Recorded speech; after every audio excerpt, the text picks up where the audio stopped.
Hey guys! So on Instagram I saw this notification saying that this art supply store were selling mystery art supply packs. And so I ordered one asking the delivery people to surprise me. And I figured today would be a fun challenge where I unbox this mystery package of art supplies and try to make a cool art project out of it. And I think this is my first unboxing video, so that's exciting. They were offering an array of things like for painting, drawing, and crafting. They wrote a little thank you note on the front card. Ooh, seeing a little notebook.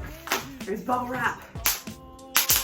That's really satisfying. Got it. We're in. First item we have is a little sketchbook. It says made out of recycled paper. We have an art bag here. First thing I got is polymer clay. In middle school, I went through a phase where I made polymer clay charms and made necklaces and earrings out of them. Ooh, we got some more polymer clay here.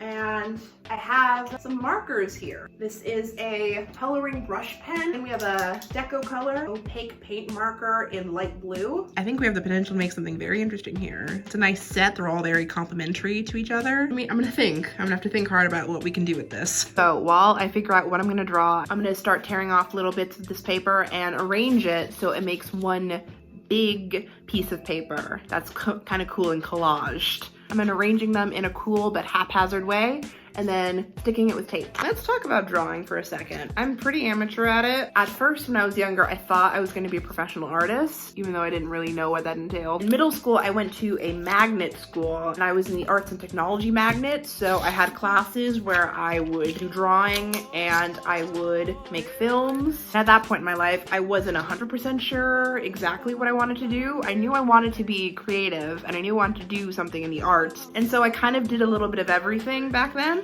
It was when high school rolled around that I really had to start to pick and choose exactly what I wanted to do. I remember when I was looking around for the high school that I was gonna go to, one of the contenders was this very fancy shishi art school that you have to audition to get into. There was a second part of the audition process where you had to go into a room and they had this big old stack of random objects piled together and they had you draw it for half an hour. And the only art supply they gave us was charcoal. And I'm not really used to using charcoal, and I was just looking around at all these other students who looked like they knew a lot more what they were doing than I was, and so that made me think, you know, maybe art as a career just isn't for me, because clearly they know what they're doing and I don't. But nevertheless, I still kept on drawing a little bit for fun as a hobby, and when I went to high school, I decided to be in the theater academy and focus more on acting. I was in the National Thespians Club. I got inducted as a freshman, no flex. They said that they were going to have a t-shirt design contest where students could submit sketches for t-shirt designs that the whole club would have. And I figured, oh, I used to do that in middle school. How about I do that here? So I made a cute little design. It wasn't like that great, but I thought there was some charm to it. I submitted it. Students had to vote for which one was their favorite, and miraculously mine made it to the top 2. In that final day of voting, it was between me and this one sophomore girl that was actually in the Visual Arts Academy. So it was pretty intimidating. So I was just like, oh, you know what, whatever happens, at least, you know, I did my best. At least some people liked it, so I'm glad to have made something that people liked. And then during the middle of voting, this freaking senior goes to the front of the room and basically says, hey, don't vote for this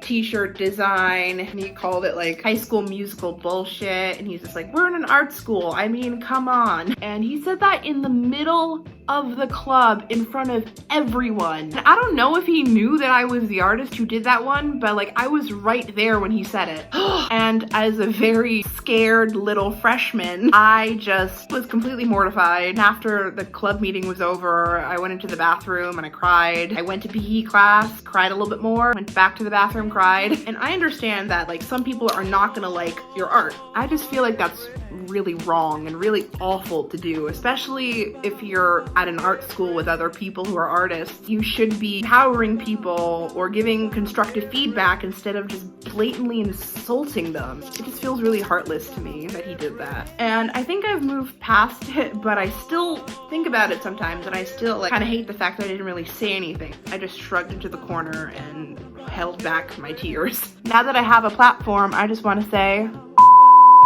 I'm sure you've grown as a human being since that incident. I know high school is tough for anybody, and like when people are in pain, we tend to say things that we regret. And for that girl who didn't get to stand up for herself that day, I just want to say wholeheartedly You mother.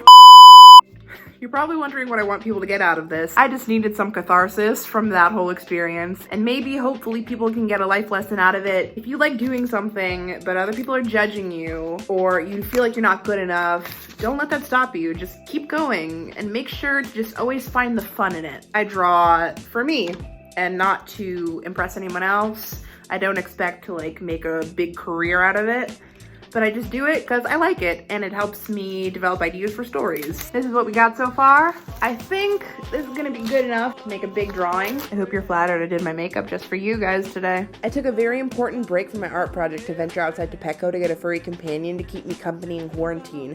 My mind was set on a guinea pig, but the first store we went to didn't have any more, so I had to call another Petco, which said they had one female piggy left. And by that news, I raced over there. Actually, my mom drove me. And I don't know why, but I had a thought on the way there that the last guinea pig would be ugly or something because no one else had picked it. But when I got there, I was greeted to the most adorable little sweet potato. Oh, you look so much like a Linda. Hi, Linda. I'll admit this was a pretty impulsive decision to get a guinea pig, but I was feeling particularly lonely, and I figured that all the pets in Petco, because of quarantine, would be kind of lonely, and so I figured they need some place to be taken care of. Never heard of closing the goddamn door. No, it's much better to face these kinds of things with a sense of... Allow me to introduce our newest member of the family, Linda Hamilton Acuna Gonzalez. And just like her mother, she's a natural introvert who values alone time. Her favorite food is Timothy hay, which she eats by the bucketful. And she's also really into cuddling. She likes to be on my shoulder or on my right boob. And when I haven't washed my hair in days, she likes to burrow in it because she thinks it's hay. Although I've had to be careful with that because I figured out that she can cut my hair with her teeth, which she has done twice already. And I just remembered that this is an art video, and voiceover me now has the hiccups, so great timing on my part. So I started doing some little doodles and sketches with my pens, you know, just to test out the quality and the flow of the pens, and to get my brain jogging on some ideas. And as you can see here, I drew this face and was immediately drawn into that weird gaze and eyes. Who is she? What does she know? What does she do? Where did she come from? Who did she kill? Where did she bury the body? Where is she running off to now? What's recorded on her DVR? Who is she stealing cable from?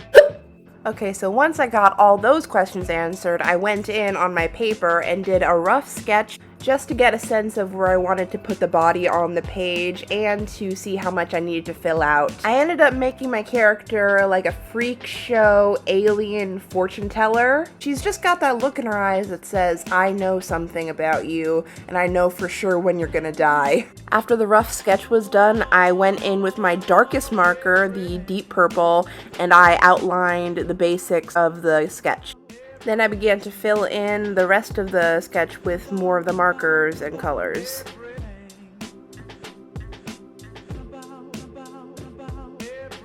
To add to her fortune teller getup, I added a crystal ball and a little fortune teller type hat, along with her smoking a hookah type vape pen, I guess? I don't know, I just think that people who smoke that kind of stuff must be seeing some crazy shit. I gave her a nice bright yellow sundress in order to make use of that nice yellow color. And as if this lady couldn't get any weirder, I decided to add some tentacles to her body at the bottom just to make use of that blank space at the bottom.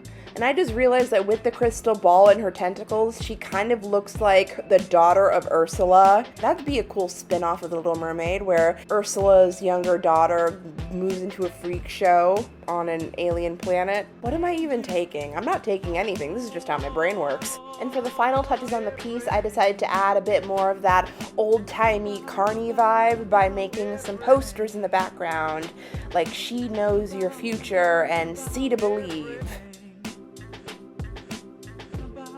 And here's the finished mystery art supply piece. I love going into art without a plan because it just kind of leads you into something unexpected, but cool nevertheless. Who knows, maybe I'll work this character into a future story.